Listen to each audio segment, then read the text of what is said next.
Donc je te parle à toi, je regarde pas la caméra, d'accord? Tout à fait, ça va. Ouais. Comme à la télé, quoi. Ouais. Alors j'y vais. Est-ce que tu peux faire un clap? Et quand tu as fait le clap, tu peux répondre à la qui es-tu? Tu fais un faux clap. Voilà, je fais un faux clap. Alors, Bertrand Cadar, une. Mais voilà, mais c'est la magie du cinéma, mais c'est ça, l'ancêtre du cinéma, c'est quoi? C'est la lanterne magique. Magique. Hein? Explique-lui. Quoi? La lanterne magique. Eh bien, la lanterne magique, c'était ça, c'était des gens, si tu veux, c'était sur plaques de verre, hein, des photos, des trucs sur plaques de verre, et alors, au bout d'un moment même, ils en mettaient plusieurs, ça donnait une impression de perspective, Oui, comme la loupe. Non, comme si c'était oui, pas plat, quoi, ouais, tu vois, ouais. une perspective. Et donc, tu mettais ça, et les gens, ils voyaient un arbre, une vache, je sais pas quoi, sur un drap. Des gens qui n'avaient jamais, au moment de la lanterne magique, les gens, ils allaient toucher le drap. Tu vois, parce qu'ils ne pouvaient pas comprendre que sur un truc plat, il y avait une maison puis une montagne derrière. Que c'était... Ton arrière-grand-père. Tu vois?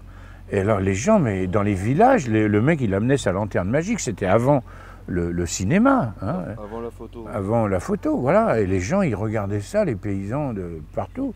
Et les gens, ils se levaient, ils allaient toucher. Il y en a qui ne croyaient pas, ils jetaient des pierres, tu vois, sur l'écran, parce que, bon, mais enfin, le cinéma, même d'aujourd'hui, même avec les ordinateurs, même avec tout ce que tu peux imaginer, c'est toujours la même chose.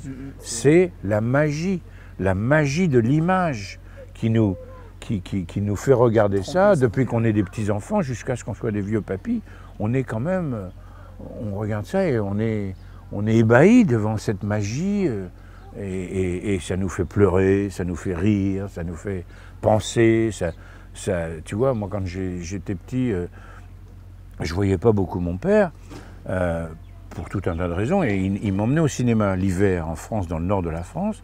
Bon ben moi j'étais, si tu veux, tu vois, mon père, j'étais petit, hein, j'avais 12-13 ans, pendant tout le film, je lui tenais le bras. Parce que je savais que dans la salle obscure, il n'allait pas se sauver. Tu vois, il allait être là avec moi. Et on regardait des westerns ensemble. On regardait des films, tu vois, tout un tas de vieux films à l'époque, bon, des années 50, puis début des années 60. Mais je lui tenais le bras, tu vois, c'était là. Je savais qu'il n'allait pas... Voilà, il resterait avec moi, tu vois. Et donc, on partageait tous les deux cette magie, tu vois, du cinéma. On a vu des grands classiques, genre Le train sifflera 3 fois, des westerns. Il adore les westerns, mon père, et moi aussi. Eh bien, je vais te dire quelque chose, et je l'ai enterré il y a 1 an, il avait 90 ans. Eh bien, la dernière conversation que j'ai eue avec lui, c'était à propos du cinéma. Et qui m'a dit quand même, c'était bien tous ces films qu'on voit. Alors voilà, la magie, elle commence dès que tu vois ton premier film, ta première image, et puis tu vois, sur ton lit de mort, tu y penses encore. C'est pour ça que le cinéma existera toujours, autant comme art, comme le 7e art, que en commercial, si tu veux, exactement comme beaucoup d'autres choses. On peut faire du cinéma commercial, ce qui est d'ailleurs très bien, mais on peut aussi faire du cinéma qui te fait pleurer, qui te fait vibrer, qui te fait peur, comme le film qu'on va montrer ce soir. Je me réjouis de voir que tu as 18 ans, donc tu pourras venir le voir. De toute façon, lui, il a le droit de monter dans la cabine.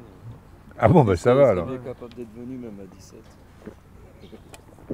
Alors, de toute façon, elle a mis un temps au moins de 18 ans, mais enfin bon. Et tu sais, les exploitants de salles, ils n'en ont rien à abattre. Ah bah en plus, il n'a pas de visa ce film. Alors, donc, il a pas, comme il n'a jamais été montré nulle part. Ah ouais, non, là, je veux dire, on l'a montré dans le village où il a été tourné. C'est l'avant-première. C'est la première fois qu'il est diffusé, si tu veux, dans un truc commercial, quoi. Tu vois, où les gens payent pour rentrer. Et encore, il n'y a qu'une séance, et moi, je récupère tout après. Je veux dire, il n'a pas de visa d'exploitation, ce film, hein, encore. Et il est un peu décoiffant, hein. Lui, il va changer de coupe de cheveux pendant le film, parce qu'il y a des passages... Ah, il y a des passages qui dérangent un petit peu, quoi. Qui dérangent, c'est le mot, oui. Ouais, un petit peu. qui laisse François. Ah ouais.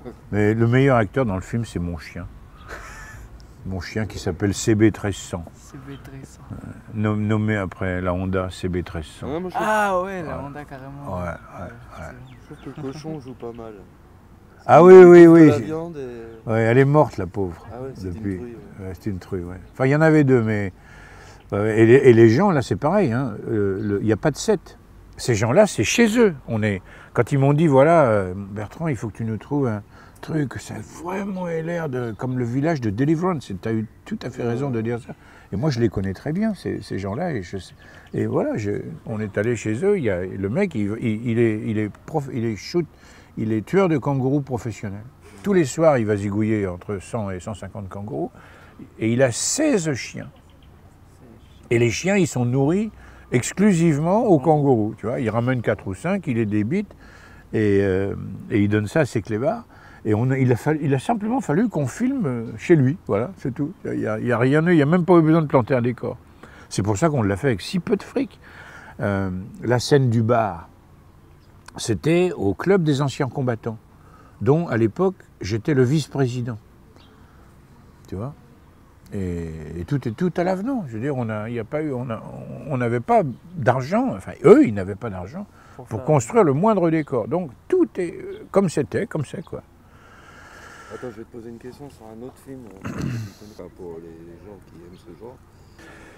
Alors George Miller, un très grand homme, un très grand...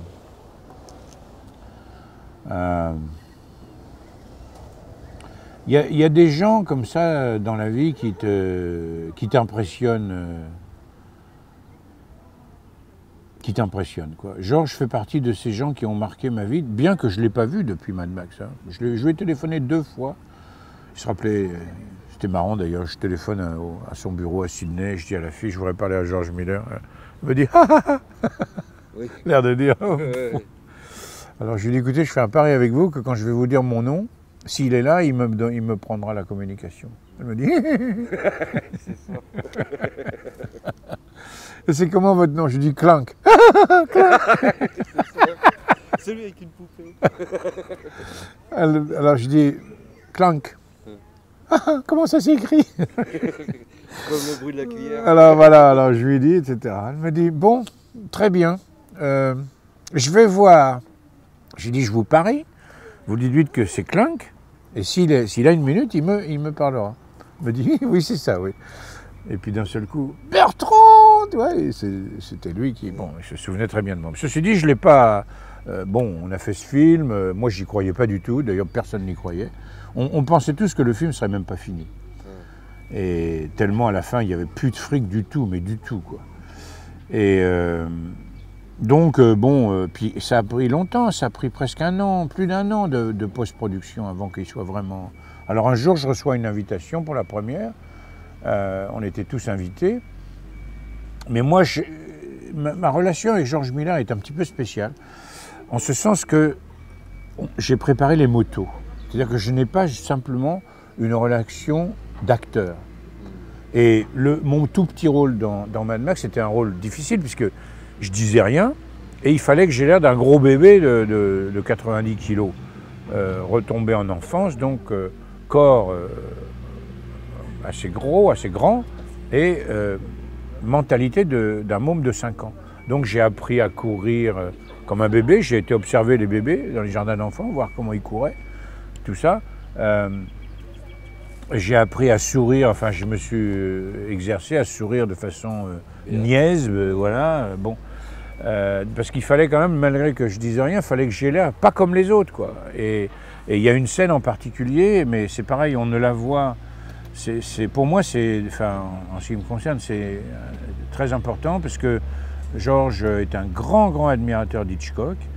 Et d'ailleurs, il y a plein de choses hitchcockiennes dans Mad Max, en particulier les oiseaux, les corbeaux, etc. Et à un moment, une fois qu'on a fini d'attaquer la voiture avec le couple, moi je suis assis sur le toit, comme un gros bébé, et j'applaudis, hein, avec oh ben qu'est-ce qu'on s'amuse ici. Et alors qu'on vient de se conduire vraiment d'une façon peu recommandable, Oui, disons, voilà. Hein. Et je suis là, j'applaudis comme si on venait de voir le Guignol, hein, ou Bananas in Pyjamas, ou je sais pas quoi, enfin bon. Et à ce moment-là, si vous allez frame par frame, enfin, image par image, il a fait venir, alors je fais ça, j'applaudis, j'ai ce sourire niais, et il y a un fondu enchaîné, et il y a ce corbeau qui vole, et qui arrive et qui me mange la moitié du visage, et qui c'est comme ça que la scène se termine. Et il a passé beaucoup de temps à faire ça. Et c'était vraiment, pour moi, un détail de mise en scène et de post-production qui est extrêmement... Alors évidemment, ça prend un dixième de seconde, mais c'est ça qui fait un film. C'est des petits bouts comme ça de dixième de seconde qui font que on voit le corbeau, on le voit, c'est fugace, c'est très fugace. Mais que ce corbeau recouvre le visage de ce gros garçon qui est là en train d'applaudir, d'avoir violé et malmené ces jeunes, cassé la voiture. Moi, j'avais trouvé que c'était une trouvaille vraiment de créateur, d'auteur, quoi, de metteur en scène. La mort, oui, la mort, et puis le noir, et puis l'oiseau, puis le corbeau. Bon, alors, ma relation avec Georges a été avant le tournage, puisque de toute façon on se voyait pendant qu'on préparait les motos, très très bonne, parce que voilà, il amenait le soir, on discutait des motos, etc. Et puis il amenait à manger, on buvait du vin. À l'époque, il n'y avait pas encore les cubiténaires, mais c'était des grosses bouteilles qu'on appelait des flagons, on avait du vin pas cher. Et voilà. C'est Pilsner. C'était du vin, c'était du vin en une espèce de bonbonne en verre. Les 2 litres. Voilà, on voilà. a ça aussi longtemps ici. Aussi. Voilà. Ça, c'est ce qu'il y avait de moins cher. Oui, c'est ça. Consigné et tout. Et voilà, oui, voilà. Et c'est fini avec ça d'ailleurs. Bah oui. Et c'est dégueulasse partout. Et donc on parlait de plein de choses, quoi. On parlait de plein de choses et voilà. Et on parlait de... Moi, pendant toutes ces semaines-là, il ne m'avait pas proposé un rôle. Hein. Donc, je ne savais pas du tout encore que j'allais jouer Clank. Et donc, j'avais une relation avec lui qui était une relation de motard presque. Enfin, puisque moi, je créais des motos. Hein. De technicien, quoi, en fait. Oui, c'était un peu artiste en plus. Alors, d'ailleurs, mon cher, on s'est planté complètement. Je veux dire, mon ordre de mission, c'était de dessiner des motos qui aient l'air actuelles en 2012. Bon, alors quand tu vois les motos de Mad Max aujourd'hui, comparées au R1 Yamaha, au Hayabusa et à toutes les motos d'aujourd'hui, j'ai merdé, mais alors complètement, mes motos, elles ont l'air de vieilles grand-mères. Hein, mais bon, c'est pour ça que je ne crois jamais aux futurologues. Ouais, mais je crois pas que c'est ça qu'on regarde vraiment dans le film, c'est tout cet univers malsain en fait. Et en fait, ça doit être de l'anticipation, c'est totalement décalé du présent, donc on est décalé en regardant le film. Oui, et puis alors bon, c'est quand même un film qui est post-apocalyptique, hein, je veux dire, la société est... pas encore complètement démolie, comme dans Mad Max 2 par exemple, où là il n'y a plus rien, les gens s'enferment dans des camps pour leur essence, etc. Mais on se dit qu'il ne reste plus grand chose, ça peut être aussi plausible. Quoi. Alors voilà, et puis alors il y a ça, mais on voit par exemple toutes les scènes de tribunal, qui ne sont d'ailleurs pas vraiment des scènes de tribunal, dans une vieille usine et tout. On sent qu'il y a encore des avocats, des juges, mais que tout ça c'est les flics, enfin. C'est dilué. C'est Mad Max, c'est pour ça il donne sa démission, il revient, il voit bien que d'essayer de maintenir un semblant d'ordre ne sert plus à rien. On arrive à se demander, mais qu'est-ce qu'ils foutent ces flics? Pourquoi ils sont là en fait? Bah oui. Il n'y a plus rien, quoi. Ben oui, ben non, mais on est d'accord. Hein, mais c'est ça que Georges a voulu rendre justement. Il a voulu rendre l'absurde. C'est de l'absurde, voilà, d'essayer de garder un semblant d'institution, alors que la société est complètement en capilotade. Et c'était l'idée de ça. Hein. Il y a un autre film pour lequel mais je ne sais pas quel est le titre en français, qui s'appelle Children of Men, qui est un peu comme ça, qui a été tourné en Angleterre par un metteur en scène espagnol qui a très... Ah oui, tout récemment, là. Oui, Oui, c'est les enfants de l'homme. Les enfants de l'homme. D'anticipation. Voilà. Le fils de l'homme. Les fils de l'homme. Les fils de l'homme, ah oui, c'est ça. Ben, en anglais, c'est Children of Men. Bon, ben, pour moi, ça, c'est un chef-d'œuvre. Je veux dire, c'est un chef-d'œuvre, littéralement. D'avoir pensé d'abord à l'idée que les femmes ne peuvent plus être enceintes, c'est incroyable. Et donc, quelles seront. Une fois qu'on ne peut plus se reproduire, qu'est-ce qu'on fait de notre vie? À quoi ça sert? Puisque le but de base de toute existence, c'est de se reproduire. Si on enlève ce facteur-là, que fait-on? Et bon, voilà. Alors, c'était un peu Georges, c'était un précurseur un peu de ces choses-là, quoi.